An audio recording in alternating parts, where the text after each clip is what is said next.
What's up, guys? This is Sam McGeek back here with another video, and I have today in hand the Z Flip 5G in white.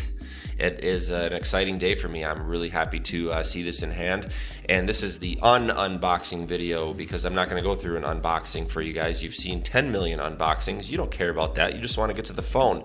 But there is one little thing I wanted to share with you guys. I kind of thought this was cool. This was a little pamphlet or flyer that came with the phone. And I loved how they said here in the middle paragraph that the Z Flip 5G changes the mobile experiences for those like you who stand out from the crowd, for the expressive, the bold, and the rule breakers. I love that because that's exactly what this phone is designed for, are the folks that do want to stand out from the crowd and essentially are the rule breakers. I'm going to talk about it in a minute, but of course there are some drawbacks to this phone, but I apologize for you seeing my messy office here, but without further ado, this is the beautiful white Samsung Flip 5G. See if I can get you guys some good lighting here. So this thing is really nice. There's no other way to explain it. The form factor and the feel of it, I am absolutely in love with.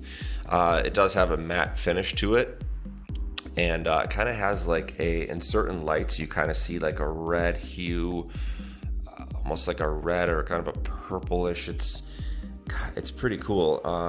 But what I really like is the outside. I like the kind of two-tone here, like it's almost, how do I say this? It almost has like a purplish, very light hue on the metal along the outside, but it's mostly silver, along with then of course the white and kind of the pearl essence, if you want to call it that. But it's just something I've never seen before, at least on any phones that I've had. I believe Samsung has had something like this before, but this matte is freaking awesome. It just feels great in the hand. It's a little tacky on the side, which is nice. It's not super slippery at the moment. And then again, just giving giving that little finish, or that like extra cool finish is neat. So let me just flip it open. I have not even powered this thing up yet. So this is what it looks like open. Obviously you guys have seen these a million times, but just want to make sure you could see the back. Let's see if I can get a little shine from the sun here. Oh man, this thing, I mean, this is just, no lie, this is a great looking phone. So very pleased with the white finish.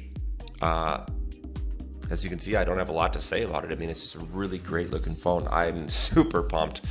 The gray is would have been my second choice, but that's bland and that's boring compared to this white. This thing is awesome.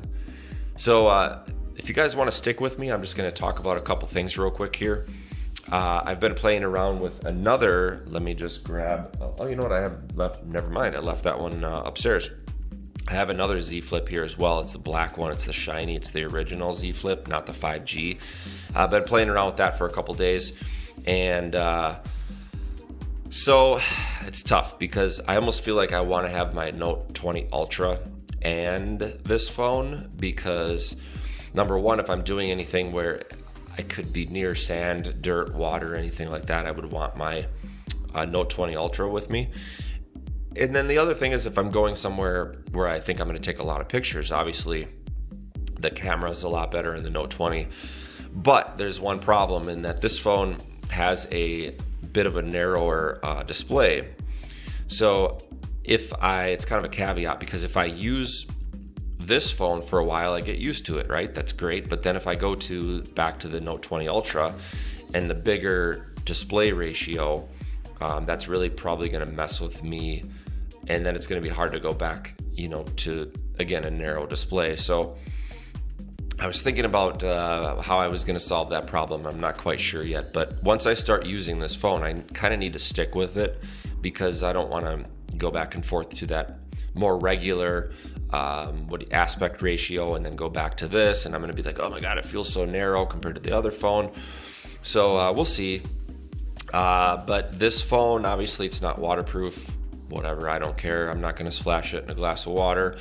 I will take care of it. I'll be pretty gentle with this, but battery life is not going to be as good, and the cameras are nowhere near as good as the Note 20 Ultra. So I'm definitely going to miss that. But this folding factor, I mean, that is just rocking. There's no other way to explain that. I mean, just as I'm walking through the store or whatever, usually I got this huge phone hanging out of my hands. Now I can just kind of palm it like this, and it just looks great. It even matches like the watch band and stuff. By the way, I'm changing watches back to Samsung Watch.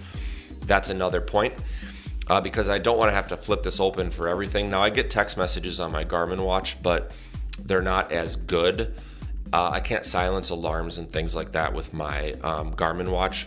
I'll be able to do that with my Samsung watch. So I figure if I do not open this as much, then that's another win in my book, because I look at my phone a lot and I do a lot on my phone. If I can set this thing down, even if it's another extra 20 minutes or half an hour in the day where I'm not staring at my phone, you know, quick take a look at a text message or whatever on my watch, that's a win in my book. So yeah, there's some drawbacks to this, but as I mentioned in my previous videos, if you have your phone parked, meaning in your pocket, in your hand, on the table 80% of the day, you can leave this guy, you know, in your pocket or in your palm on the desk or whatever, and it takes up a lot less space. So you get to utilize the advantage of this phone most of the day, and I have my phone with me practically 24/7. So when you open it, when you're driving the phone per se, yeah, you're not going to get the better camera. Yeah, you're not going to get the wider screen or the better aspect ratio. So that's where you're going to have a few drawbacks to the phone. But again, 80% of the day, you're carrying your phone with you. So then you see an advantage 80% of the day. So that's where I'm at right now, guys. And hopefully you appreciate the video here and the feedback. Hopefully that's helpful for anyone kind of considering this phone. This phone is definitely not for everyone. So if you throw around your phones, if you're not on the bleeding edge of technology, you probably are not going to be rocking a flip or a fold. So you're probably not watching this video anyway, but I thought I would share what the white one looks like. I'm going to give this thing freaking 10 stars all day long for the design, man. This thing, by far, probably the coolest phone, I guess, you know, as far as how it looks, it's probably the coolest phone that I've ever seen or used. Just because it's sleek, slim, small, looks great, looks cool in the hand. I mean, seriously, 10 out of 10 for that. As far as usability goes, I mean, that's more like, I don't know, not usability, because usability is great. That's unfair. Features, I'm going to give it a, you know, probably a 5 out of 5, because it is missing the better camera. It's missing dual speakers. It's got a small battery. The list goes on.